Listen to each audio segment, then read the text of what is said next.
ನನ್ನ ಹೆಸರು ರೋಹಿಣಿ. ನನ್ನ ಮನೇಲಿ ನನ್ನ ಅಮ್ಮ ಮತ್ತು ನಾನೇ ಇರೋದು. ನನ್ನ ಅಮ್ಮ ಬೇರೆಯವರ ಮನೇಲಿ ಕೆಲಸ ಮಾಡಿ ನನ್ನ ಓದಿಸಿದ್ದು. ನನ್ನ ಅಪ್ಪ ನನ್ನ ಅಮ್ಮನನ್ನು ಯಾಮಾರಿಸಿ ಎರಡನೇ ಮದುವೆ ಆಗಿದ್ದರು. ಇದು ನನ್ನ ಅಮ್ಮನಿಗೆ ಗೊತ್ತಿರಲಿಲ್ಲ. 5-6 ವರ್ಷ ಆದಮೇಲೆ ಗೊತ್ತಾಯಿತು ಅವ್ರಿಗೆ ಮೊದಲನೇ ಹೆಂಡತಿ ಇದ್ದಾಳೆ ಅಂತ. ಅಪ್ಪ ಅವಳ ಮನೇಲಿದ್ದದ್ದು ಅವಳ ತೋಟದಲ್ಲಿ ಮ್ಯಾನೇಜರ್ ಆಗಿದ್ದರು. ಇದು ಅವಳಿಗೆ ಗೊತ್ತಾಗಿ ಅವಳು ಬಿಟ್ಟು ಹೋಗ್ತೀನಿ ಅಂತ ಒಂದೇ ಹಠದಿಂದ ನಿಂತಿದ್ಲು. ನನ್ನ ಅಪ್ಪ ಅವಳು ಹೋದರೆ ನಾನು ಬೀದಿಗೆ ಬರ್ತೀನಿ ಅಂತ ನನ್ನ ಅಮ್ಮ ನನ್ನ ಬೇರೆ ಇರಿಸಿದ್ರು. ಅಲ್ಲಿಂದ ಹೊರಗೆ ಹಾಕಿದರು. ಹಾಗೆ ನನ್ನ ಅಮ್ಮ ಜೀವನ ಮಾಡಲು ಬೇರೆ ದಾರಿ ಕಾಣದೆ ಬೇರೆಯವರ ಮನೇಲಿ ಕೆಲಸ ಮಾಡಿ ನನ್ನ ಕಷ್ಟಪಟ್ಟು BA ಮಾಡಿಸಿದ್ರು. ಆದರೆ ಈಗ ಕೆಲಸ ಮಾಡಿ ಬೆಡ್ನಿಂದ ಎದ್ದೋಳಕ್ಕೆ ಆಗ್ತಾಯಿಲ್ಲ. ಆಸ್ಪತ್ರೆಗೆ ತೋರಿಸಿದ್ರೆ ಅವ್ರು ಏನೂ ಇಲ್ಲ ಅಂತ ಹೇಳ್ತಾಯಿದ್ರು. ಸ್ವಲ್ಪ ಮೆಡಿಸನ್ ಕೊಟ್ಟು ಕಳಿಸಿದ್ರು. ನಾನು ಆ ಮೆಡಿಸನ್ ಕೊಡ್ತಿದ್ದೆ, ಆದರೆ ಕಮ್ಮಿ ಆಗ್ತಾ ಇರಲಿಲ್ಲ. ಆದರೆ ನಾವು ಬಾಡಿಗೆ ಮನೇಲಿ ಇದ್ದದ್ದು. ಈಗಾಗಲೇ 2 ತಿಂಗಳು ಬಾಡಿಗೆ ಕೊಟ್ಟಿರಲಿಲ್ಲ. ಅವ್ರ ಮನೆ ಹತ್ರ ಬಂದು ಜಗಳ ಮಾಡ್ತಾಯಿದ್ರು. ಅದಕ್ಕೆ ನಾನು ಕೆಲಸ ಹುಡುಕಲು ಹೋದೆ. ಅಮ್ಮನಿಗೆ ಎಲ್ಲ ಮಾಡಿ ಹತ್ತಿರ ಮಡಗಿ ಹೋಗ್ತಿದ್ದೆ. ಅಮ್ಮನ ಹತ್ರ ಏನಾದರೂ ಎಮರ್ಜೆನ್ಸಿ ಇದ್ದರೆ ಕಾಲ್ ಮಾಡು ಅಂತ ಚಿಕ್ಕ ಮೊಬೈಲ್ ಮಡಗಿದ್ದೆ. ನಾನು 2-3 ಕಡೆ ನೋಡಿದೆ, ಕೆಲಸ ಸಿಕ್ಕಿಲ್ಲ. ಒಂದು ಆಫೀಸ್ಗೆ ಹೋದೆ, ಅಲ್ಲಿ ನಾನು ಫೈಲ್ ತೋರಿಸ್ದೆ. ಅವ್ರು ಹೇಳಿದ್ರು, ಈಗಾಗಲೇ ನಿನ್ನಿಂದ ಹೆಚ್ಚು ಓದಿರೋ ಜನರನ್ನು ರಿಜೆಕ್ಟ್ ಮಾಡಿ ಆಯಿತು ಅಂತ. ಆಗ ನಾನು, ಸರ್ ನನಗೆ ಕೆಲಸದ ಅವಶ್ಯಕತೆ ತುಂಬ ಹೆಚ್ಚಾಗಿದೆ ಅಂತ ಹೇಳಿದೆ. ಆಗ ಅವ್ರು ನನ್ನ ಮುಖ ನೋಡಿದ್ರು. ಆದರೆ ಅವ್ರು ಹೇಳಿದ್ರು, ನಿನ್ನ ಅವಶ್ಯಕತೆಗೆ ಮಾತ್ರ ಈ ಕೆಲಸ ಕೊಡ್ತಾ ಇದ್ದೀನಿ ಅಂತ. ಆಗ ನನಗೆ ತುಂಬ ಖುಷಿಯಾಯಿತು. ಕೆಲಸ ಸ್ಟಾರ್ಟ್ ಮಾಡಿದೆ. ನನಗೆ ಆಟೋಗೆ ಕಾಸು ಇರ್ತಾ ಇರಲಿಲ್ಲ. ಆಗ ನಾನು ನಡ್ಕೊಂಡು ಹೋಗ್ತಾ ಇದ್ದೆ. ಆಗ ಆ ಸರ್ ನನ್ನ ನೋಡಿ ಡ್ರಾಪ್ ಮಾಡ್ತಾಯಿದ್ರು. ನನ್ನ ಮನೆಗೆ ತುಂಬ ಒಳ್ಳೆಯ ಸರ್ ಆಗಿದ್ದರು. ಹಾಗೆ 1 ತಿಂಗಳು ಕಳೀತು. ಅದರಿಂದ 2 ತಿಂಗಳ ಬಾಡಿಗೆ ಕೊಟ್ಟೆ. ನನ್ನ ಅಮ್ಮ ಹುಷಾರಾಗ್ತಾ ಇರಲಿಲ್ಲ ಅಂತ ನಾನು ಒಂದು ಒಳ್ಳೆ ಕಡೆ ಕರ್ಕೊಂಡೋಗಿ ತೋರಿಸ್ದೆ. ಅಲ್ಲಿ ತೋರಿಸ್ದಾಗ ಅವ್ರು ಸ್ಕ್ಯಾನಿಂಗ್ ಮಾಡಿಸು ಅಂತ ಹೇಳಿದರು. ಹಾಗೆ ಮಾಡಿಸಿದ್ದೆ. ಮತ್ತೆ ಹೇಳಿದ್ರು, ನಿನ್ನ ಅಮ್ಮನಿಗೆ ಕ್ಯಾನ್ಸರ್ ಆಗಿದೆ, ಅದು ಲಾಸ್ಟ್ ಸ್ಟೇಜ್ ಅಂತ. ನನಗೆ ತುಂಬ ದುಃಖ ಆಯಿತು, ಅಮ್ಮ ಬಿಟ್ಟು ಹೋದರೆ ನನ್ನ ಗತಿ ಅಂತ.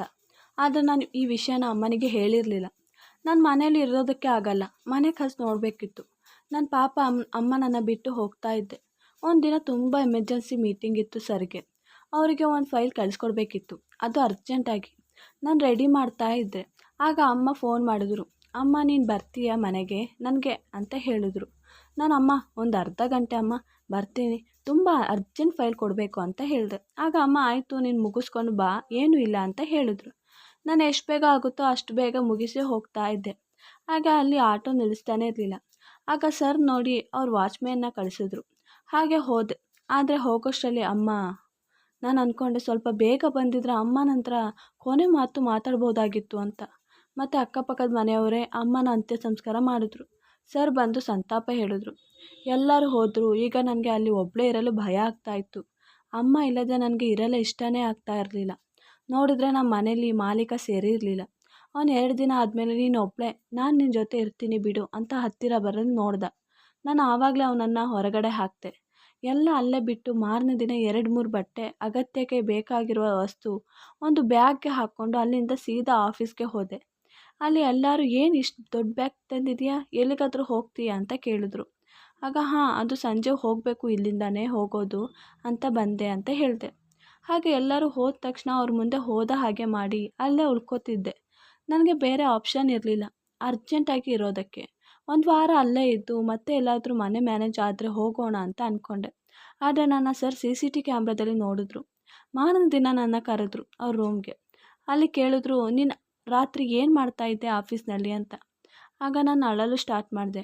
ನನ್ನ ಸ್ಟೋರಿ ಎಲ್ಲ ಹೇಳಿದೆ. ಆಗ ಸರ್, ನೀನು ನನಗೆ ಒಂದು ಮಾತು ಹೇಳಿದರೆ ಆಗ್ತಾ ಇರಲಿಲ್ವಾ, ನಾನು ಮನೇಲಿರು ಸ್ವಲ್ಪ ದಿನ ಮತ್ತೆ ನೋಡೋಣ ಅಂತ ಬಲವಂತವಾಗಿ ಸಂಜೆ ಅವ್ರ ಮನೆಗೆ ಕರ್ಕೊಂಡು ಹೋದರು. ಅಲ್ಲಿ ಒಬ್ಬ ಅಜ್ಜಿ ಇದ್ದರು ಮತ್ತು ಒಬ್ಬ ಕೆಲಸದವಳು ಇದ್ಲು. ಈ ಸರ್ ಇದ್ದರು. ಆಗ ಅವ್ರ ಅಜ್ಜಿ ಹತ್ರ ಹೇಳಿದ್ರು, ಸ್ವಲ್ಪ ದಿನ ಅವಳು ಇಲ್ಲೇ ಇರ್ತಾಳೆ, ಅವಳಿಗೆ ಎಲ್ಲ ರೆಡಿ ಮಾಡಿ ಕೊಡಿ ಅಂತ ಹೇಳಿ ಹೋದರು. ಅವ್ರು ಒಂದು ರೂಮ್ ರೆಡಿ ಮಾಡಿ ನಿಮಗೆ ಏನು ಬೇಕು ಹೇಳಿ ನಮ್ಮ ಜೊತೆ ಅಂತ ಹೇಳಿ ಹೋದರು. ಮತ್ತು ನನಗೆ ರೂಮ್ಗೆ ಫುಡ್ ತಂದು ಕೊಡ್ತಾಯಿದ್ರು. ನನ್ನ ರೂಮ್ನಿಂದ ಹೊರಗಡೆ ಬರ್ತಾ ಇರಲಿಲ್ಲ, ಅಲ್ಲೇ ಎಲ್ಲ ಇತ್ತು. ಮತ್ತು ಆಫೀಸ್ಗೆ ಹೋಗಬೇಕಾದ್ರೆ ಬರಬೇಕಾದ್ರೆ ಮಾತ್ರ ಪತ್ರ ಇದ್ದಿದ್ದು. ಆ ಮನೆ ತುಂಬ ದೊಡ್ಡದು. ನನ್ನ ರೂಮ್ಗೆ ಅಜ್ಜಿ ಬಂದಿದ್ದರು. ಆಗ ಇಲ್ಲಿ ನೀವು 3 ಜನ ಇರೋದಾ ಅಂತ ಕೇಳಿದೆ. ಆಗ ಮೊದಲು ಇಲ್ಲ ಅಂತ ಹೇಳಿದ್ರು, ಮತ್ತು ಹ್ಞೂ ಅಂದು. ಇಲ್ಲಿ 3 ಜನ ಇರೋದು ಅಂತ ಹೇಳಿದರು. ನಾನು ಸರ್ ಮದುವೆ ಆಗಿಲ್ವಾ ಅಂತ ಕೇಳಿದೆ. ಅದಕ್ಕೆ ಗಾಬರಿಯಾಗಿ ಇಲ್ಲ ಅಂದರು. ಮತ್ತು ಯಾಕೆ ಮದುವೆ ಆಗಿಲ್ಲ ಅಂತ ಕೇಳಿದೆ. ಅದಕ್ಕೆ ಯಾಕೆ ಅಂತ ನನಗೆ ಗೊತ್ತಿಲ್ಲ. ಸರ್, ನೀನು ಇಲ್ಲಿ ನಮ್ಮ ಜೊತೆ ಮಾತಾಡೋದು ಕಾಣ್ತೀಯಾ ಇಲ್ವಲ್ಲ ಹಾಗೆ ನಾನು ಏನು ಕೇಳೋಕ್ಕೂ ಹೋಗಿಲ್ಲ.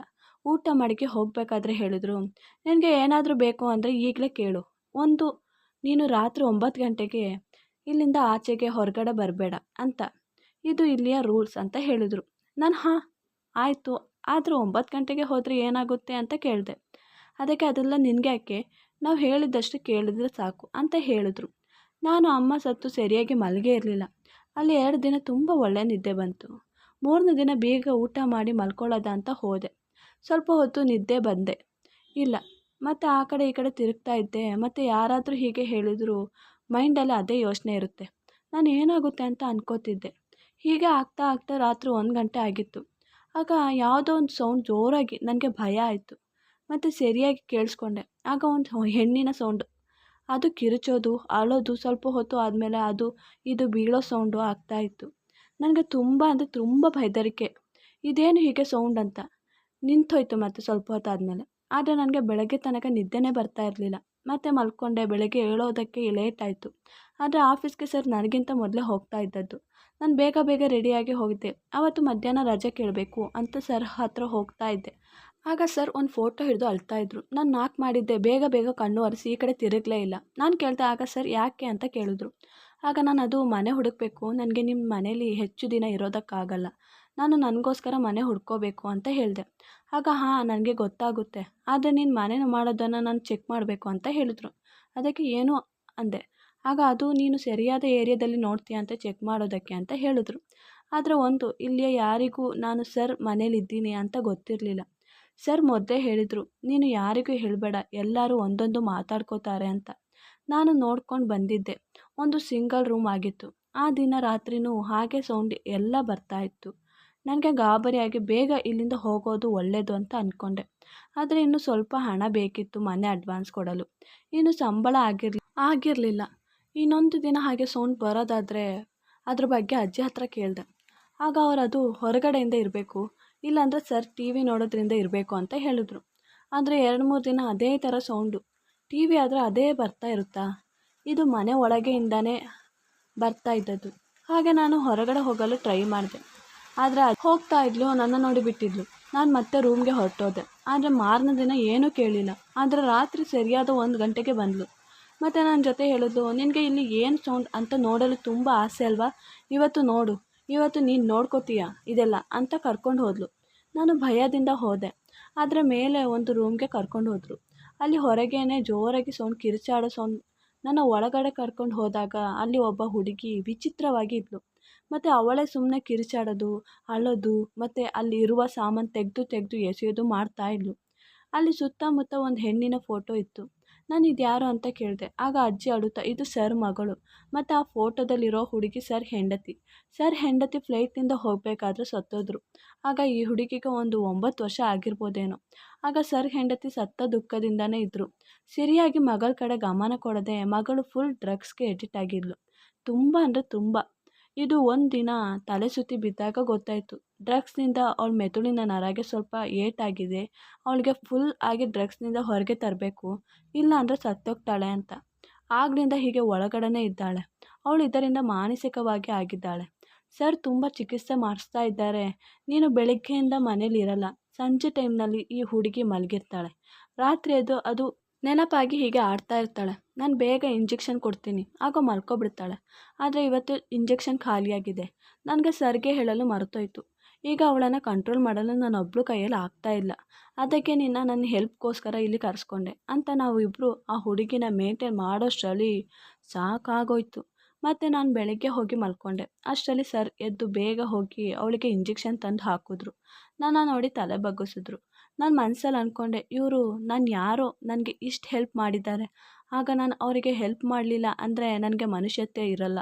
ನಾನು ಅವ್ರ ಮಗಳು ಸರಿಯಾಗೋ ತನಕ ಅವಳನ್ನು ನೋಡ್ಕೊಂಡಿರಬೇಕು ಅಂತ ಒಂದು ತೀರ್ಮಾನ ಮಾಡಿದೆ. ನಾನು ಆಫೀಸ್ನಲ್ಲಿ ಮಧ್ಯಾಹ್ನದ ತನಕ ಕೆಲಸ ಮಾಡಿ ಮತ್ತೆ ಮನೆಗೆ ಹೋಗಿ ಆ ಹುಡುಗಿ ಪೂಜಾ ಜೊತೆ ಇರ್ತಾಯಿದ್ದೆ.